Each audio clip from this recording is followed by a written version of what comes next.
मध्यंतरी सर्वोच्च न्यायालयाने निर्णय दिला की निवडणूक आयोग हे निपक्षपातीपणाने चाललं पाहिजे आणि म्हणून बनवताना विरोधी पक्षनेता पंतप्रधान यांनी सर्वोच्च न्यायालयाचे सरन्यायाधीश त्याचे सदस्य असले पाहिजे असं सर्वोच्च न्यायालयाने जाहीर केलं। ते जाहीर केल्यानंतर यांनी या सर्वोच्च न्यायालयाचा निर्णय लोकसभेत नेला आणि लोकसभेत नेऊन त्यांनी सर्वोच्च न्यायालयाच्या न्यायाधीशांना या समितीत स्थान नाही असा लोकसभेने ठराव पारित करून घेतला। त्याच्याने झालं काय? त्याच्याने झालं असं की पहिल्यांदा यांना पाहिजे तो आयुक्त निवडणूक आयुक्त झाला, त्याचं नाव होतं राजीव।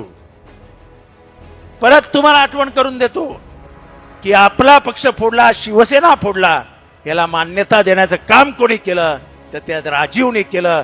त्यांचा हा कट त्यांच्या मनामध्ये आधीच शिरला होता की जर आपला निवडणूक आयुक्त बसला तर महाराष्ट्राचं सत्तांतर आपल्याला प्रोटेक्ट करता येईल, आपल्याला पक्षांतर बंदी कायदा गटारात टाकता येईल आणि करण्याचं काम आपण नेमलेला निवडणूक आयुक्त करेल।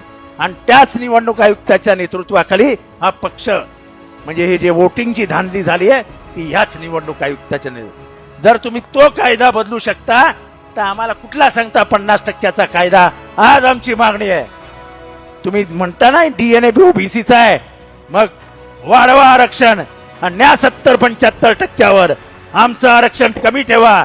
आमचं म्हणणं हेच आहे की आम्ही ओबीसी कोणाच्या ताटात ओढत नाही आणि कोणाच्या ताटात गेलं तर त्याला नजरही लावत नाही। आमची मागणी आहे आज या संमेलनात की मराठ्यांनाही आरक्षण मिळालं पाहिजे, द्या। नुसती बडबड करू नका आणि जाती जातीमध्ये भांडणं लावू नका।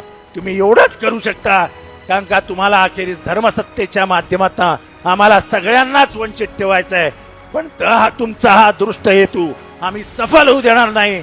तुम्हाला आम्ही अडवत राहू आणि त्यासाठीच ही निघालेली मंडळ यात्रा यशस्वी करा।